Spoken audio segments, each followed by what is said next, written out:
that life should be a bed of roses, and problems were genuine to withstand. Hardship was a fact of life to thumb your nose at, that always seemed to get the upper hand. But if problems never fell in my direction, would I motivate myself towards something new? Greetings, this is Nan Gill Wilson from Empowering Women Everywhere, and today our guest is Elise Pittleman. She's a multifaceted artist who was educated at Cooper Union, and she received her full scholarship there for studying fine arts, and she now lives in Woodstock, and she's here to tell us about her passion for art and where it's led her. Hi, Louise. Hi. How are you? I'm good. Good, good. So you're a multifaceted artist. Yes. And you began your work actually in jewelry. Well, I was an artist, ever since I was a very young girl, and then I always had this fascination with glitter and things that sparkled, and I guess the law of attraction jewelry. I found my way into the world of jewelry, and I had a jewelry business with my husband for almost 30 years called Pididdly-Links. We made antique reproduction jewelry, and if you go on eBay now, you can still see. Yeah, I went on eBay before, and I saw some of your pieces. Yeah. And some of them are bringing quite a nice price after being sold again and again and again, and right. Sometimes people would say they're antiques, but they're not. No, and you made them. Yes. And it's called Pididdly-Links. Pididdly-Links. Somehow came out of my last name, which is Pittleman. Uh-huh.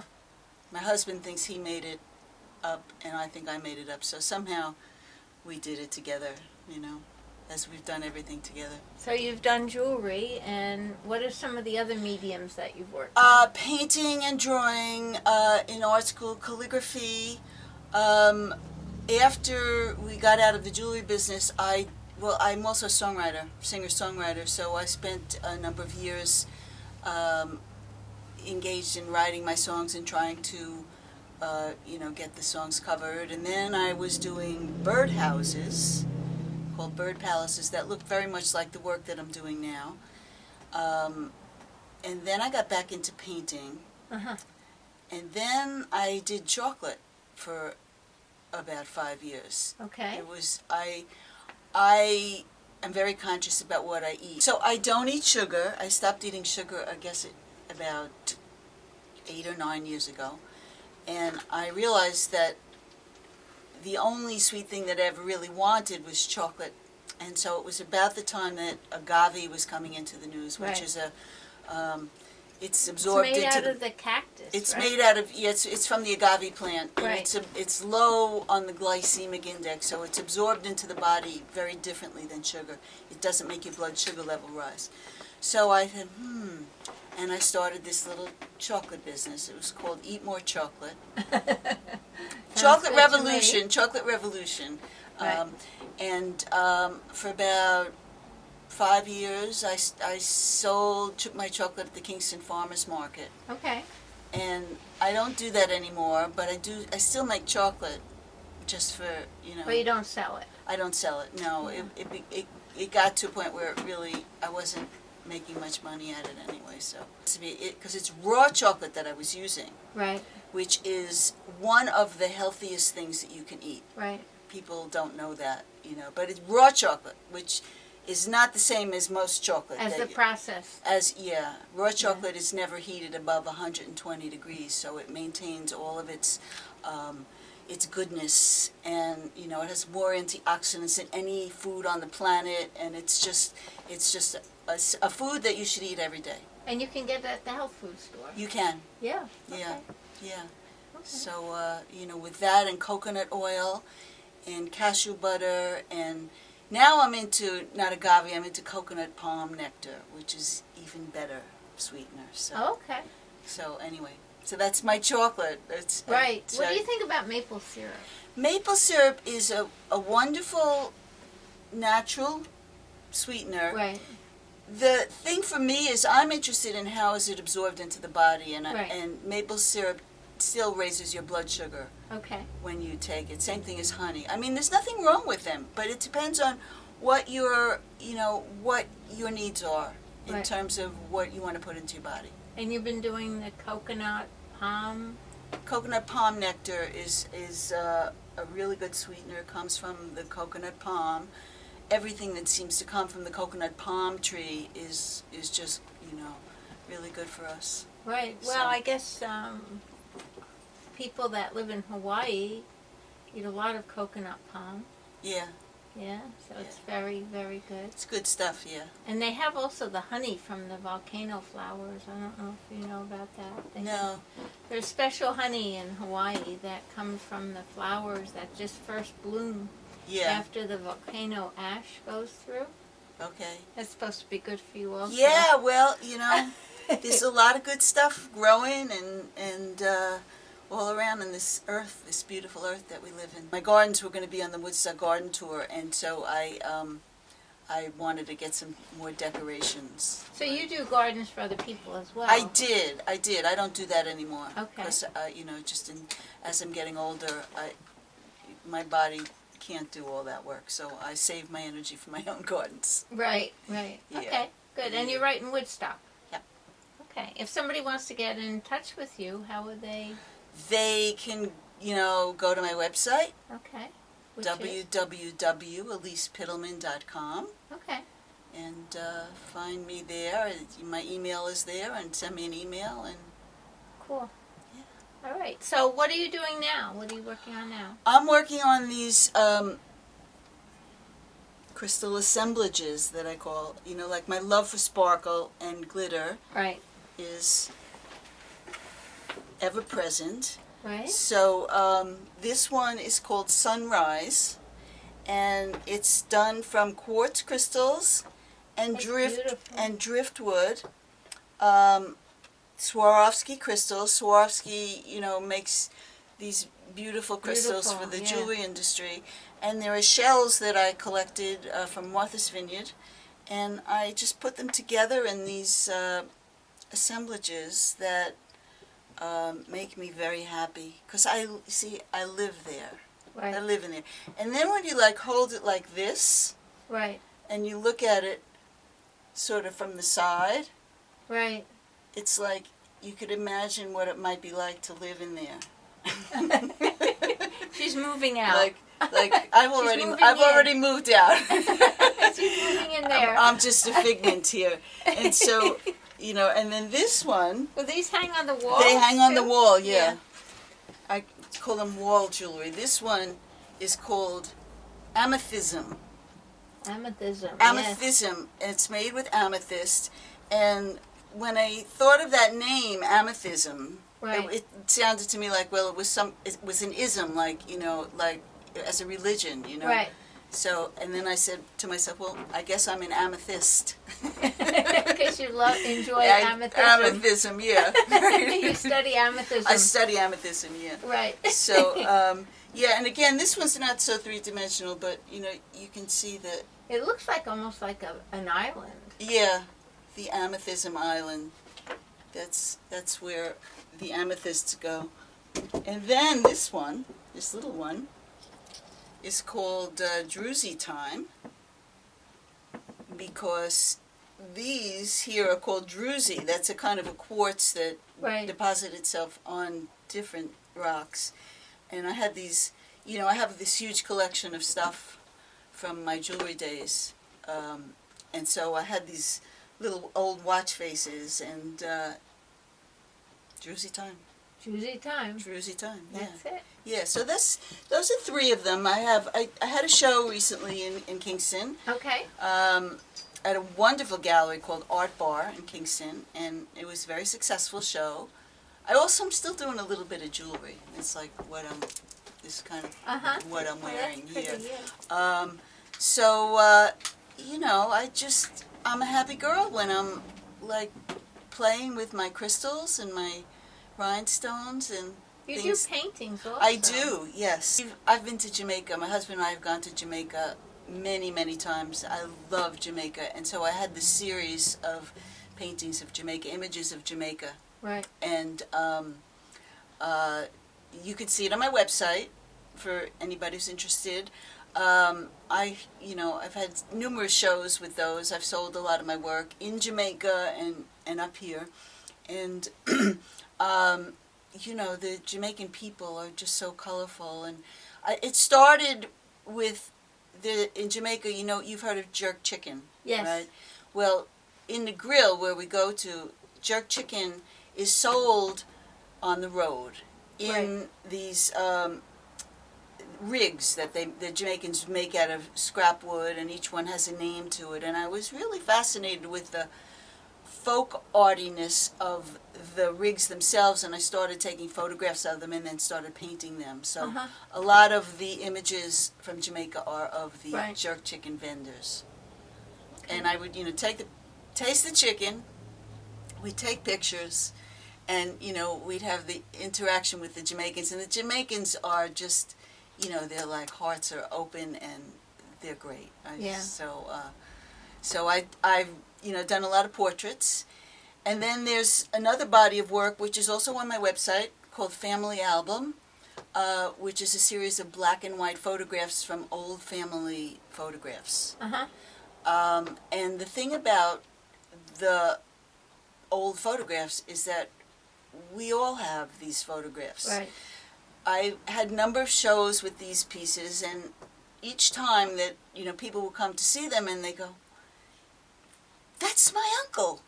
My goodness. It's like, because it's, even though it's really personal, it's such a universal thing. So these are photographs, They're paintings from photographs. Oh, okay. Paintings inspired by the old photographs that, when I was little, you'd get these photographs. Right.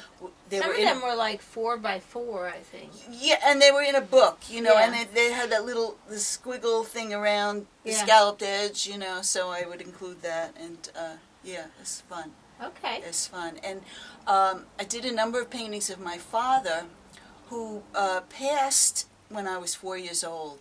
So I didn't really have a lot of experience of him. Right. I just had these photographs. And when I was painting him, it was so extraordinary. It's like somehow his spirit would come through in the paintings. And I never anticipated that I would actually be painting a relationship with my father. Oh, my. It was extraordinary. Yeah. And then I remember, like, the day before I had to set up my show, the first one, and I had my paintings set up around the room, and I, was like, well, there's my mother and my uncle, and it was like, I started to cry. It was like, it was just, so moving. There. It was so moving that, like, here was my family. Right. Who I had like, escaped from all family, everything to do with family when I was pretty young, fighting and squabbles. And so here I was creating my own experience of family the way I remembered it and wanted to remember it. The way you wanted to remember it, right? Yeah. So when did you start painting? How old were you? Oh, God. In kindergarten. I remember when I went to kindergarten, and they had these easels with the tempera paint, and they started each kid with one color. You could have one color. And I remember all the kids would paint this, it was newsprint, and they would just paint the one color on the whole, it was complete solid color, right? And I remember when I got my color, I did something like, like this, and the teacher was like, "That's what we want to see," And then they gave me more colors, So Then you They graduated. gave me more colors here. And so I just remember in the back of the room in every class, where the easels were set up, and, there would be something on television, and the teacher would say, draw, or paint, or crayons, and, I was just right in my element when if you would give me some kind of implement to express myself. So what would you say to someone if they were interested in starting to do some work or some things as far as getting started? What? Start. Just start. Start and be prepared to make bad art. Do you know, it's like I think everybody innately is an artist in some way, and finding the place to express that is a road that you must travel, and in order to get on that road, sometimes you have to make things that you don't like. Right. And then, a lot of people stop because of their judgment of that, and they say, well, I can't draw a straight line. You don't need to draw a straight line. Right. It's like, a lot of people don't want to go through the discomfort of, creating things that they don't like. Right. Yeah, and being judged, and so. But your suggestion is just do it. Just do it. If you want to do it, just do it. It's for you anyway. Right. So take some time and get some materials. And do it. If you like glitter, they have a lot of glitter. Yeah. A lot of different colors now. Yeah. Yeah. I even put, in my gardens, I have glitter and rhinestones in my gardens. Which is, I take these, it's not as... You're going to have to send me some pictures of your garden. Okay, I will. Okay? Do you have any in the summer when they're in bloom? Oh, yeah, I have pictures. You'll have to send pictures so we can see. So they, it kind of looks like my favorite way to garden is these little miniature vignettes of, like low-lying plants and succulents that make texture and rocks. And then, so it's very much, like this. Like a piece of art. Like this, and then if this was in my garden, then say I would plant something over here. Right. That would, would flower, and go into the crystals, and So, one of the things that I tell people is that I come from the Cover Every Inch School of Design. Okay. Cover every inch. Cover every inch, okay. Yeah. People say less is more. More is more for me. And, so if there's a space, I want to cover it. That's my philosophy. Okay, what I wanted to ask you is if you had any shows upcoming. There's going to be one, I think, at the end of April as a fundraiser for an organization called Rainbird, if I get that right, which is an organization started by a friend of mine to end child abuse. Okay. On the planet. And it's going to be... It's going to be at Art Bar. I'm not sure the date, and so, but I know that's the only thing that I have on my schedule right now. Right, and it's going to, and Art Bar is in Kingston? In Kingston, yes. On Broadway in Midtown Kingston. Right. Yeah.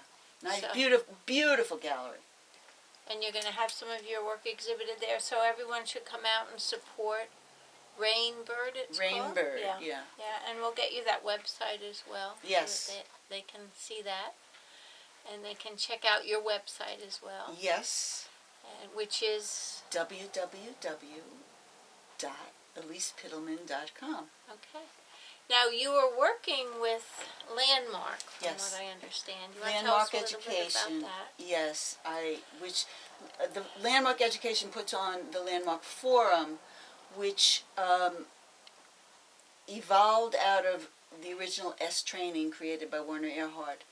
I did that work in 1976 and participated over the last, I don't do the math how many years that is, is that 40 years? Is that 30? Yeah, it's 40 years. Still, it's so ingrained in me that I don't know where I would be in my life without this work. This work is beautiful. It distinguishes what it is to be a human being. Mm-hmm. We all have, as human beings, it's like the machinery part, the human part of us. Right. We all have certain machinery that's common to everybody, and in the forum, they distinguish what that is. For instance, they talk about something called "you're already always listening," which is the filter with which you see the world. Right. But the thing about it is that you don't know that you have a filter. Most of us walk around seeing things, perceiving things in a certain way, and we think that's the way it is. Right. We don't have no idea that we're seeing things, or we're seeing people, and we're making judgments about people through a particular filter. Right. And it's like when you don't know that you have a filter, those things seem fixed and set as the way they are. In the forum, it's kind of like if you had a hand in front of your face your whole life. Right. And you were seeing, like this is the way you lived, and you had a good life. You had no idea there was a hand in front of your face. And then in the forum, it's like somehow you become aware there's a hand in front of your face. Right. And it's still there. But what happens is that you're able to it doesn't block your vision anymore. Right. So it's there. At any time you can put it back on your face. But it gives you access to perceiving the world in ways that you never thought possible. And especially people. It's amazing because sometimes you will perceive, you may have a bad interaction with somebody. Right. And you think it's their fault.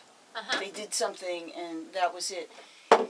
When you expand your perception and you're able to see it from a place of your own responsibility, people show up in the most amazing ways. Right. And it's still amazing to me how that happens, but it's like, and it's never about the person out there. It's always about you and how you're perceiving them.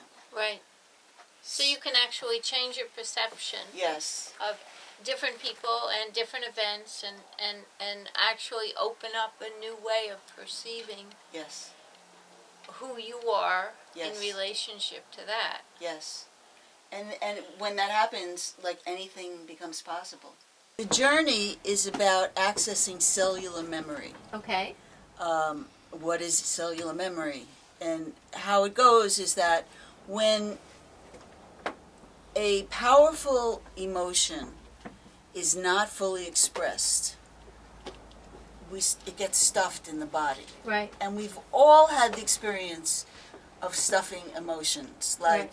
somebody does something and you get really mad. Right. You move back. And, you get mad and they say, oh, don't be mad. Or when you're a little kid and you're crying and your mommy gives you a lollipop because she doesn't want you to be sad. Right. And so or the she message... tells you, go up to your room and Yeah. don't cry here. Yeah, don't be however you are. Right. Unless it's happy, right? So we get Right. this message. And so what happens is that we swallow that. And so when we do that, things happen in the body, in our cells. In a normal, if everything's going well in the body, in about 1 year's time, all of the cells are replicated. So it's like we're new Right. every... They said every 3 years. Well, it's some people say different periods of time. I was taught in the journey a little bit over a year. And so, and each organ takes a different amount of time. Like I think the liver is 6 weeks. The eyes are very quick. So like when people have eye surgery, it's like 2 days and it's completely clears up, healed. yeah. This, each part of the body takes a certain period of time. So when the emotions get stuck in the cells, Right. they don't replicate properly. Oh my. And that can start the dis-ease process. Right. And so what the journey work does, it's a very simple process that allows you to access the cellular memory. It was created by a woman named Brandon Bays, who had a fibroid tumor the size of a basketball. This is her story, the way it was created. And she looked like she was 8 months pregnant. And she was a health nut, a therapist. And so when she got the news that, she Right. found out what was going on, she was devastated, went to the doctor, and the doctor said, it's got to come out. She said, give me a month, or give me 2 months, or whatever it was. Doctor said, well, okay. And she set out on this program of massages every day, raw fruits and vegetables, in this whole thing to see if she could, Right. get rid of it. 3 weeks in, nothing changed. She was on the massage table, and she just was, in despair Right. that nothing had happened. Right. And she got down on her hands and knees and prayed for guidance. And the guidance that she got led her to a traumatic childhood experience that she had visited many, many times in therapy, but the guidance told her there was something missing. Uh-huh. What was missing, as she found out, was forgiveness. Oh, yeah. So she went back into the experience and she forgave who needed to be forgiven, and then 3 weeks, Her the tumor tumor was gone. Wow. So That's crazy. It How is do you crazy. find out about this? Is there a website? there is a website. Yeah, a friend of mine had given me the Journey.com? book. There's a book called The Journey. Yeah, she'd given me the book, and I've had digestive issues for years. So I was like, I'm there. And what happened for me when I did the initial workshop was I was so blown away by the possibility that I saw in this Right. work, that if we're new every year, that means like we could live forever. Yeah. And I love like limitless possibility. So Hey, I'll take it as long as I'm healthy. so what I did was I enrolled in the practitioners program. I was not planning to do this in my life. It was a year-long program, many, many different workshops, and I had to do case studies and get myself grounded in the journey process. Right. And I have, since that was in 2007, I have unearthed, I like to call it now cellular spilkes. I don't know if you know what the word spilkes is. It's a wonderful Yiddish word for what it sounds like. It's like troubles or agita, spilkes, yeah. So cellular spilkes. It's like that which, and we're mostly unconscious of it. Right. And it shows up in our body. We spoke about the blind spot that they Right. talk about in the forum. Right. Well, all of this, these memories are completely unconscious and in our blind spot. I unearthed memories that, and it was like, that memory? It was like some benign memory, but it had like registered something very powerful in Yeah. me, and when I was able to access it and release it, I just experienced. How do you go back to those memories? That's what the process allows you to do. Okay. And you're guided by a practitioner, Okay. me. And you're a practitioner. I am in a that. practitioner of that. It's a beautiful work that, for the since 2007, it's almost 10 years that it's just opened me up. My heart is, I'm like not guarded like I used to be. Yeah. My heart is open. I feel when, it's like when sadness, sometimes life is unbearably sad. Right. There's no escaping that. And when you can really feel that, And let it go. and you just move through it. It doesn't Yeah. get stuck, Yeah. So It's much healthier. yeah, so The Journey, www.thejourney.com. Okay. Check it out. And Check it there's a out. book also called The Journey by Brandon Bays. Okay. Well, thank you very much. It's been a pleasure speaking with you. I've learned a lot, and I'm sure our guests have, our audience has learned a lot. And thank you so much for coming. It's my pleasure. Thank you for having me. Thank you.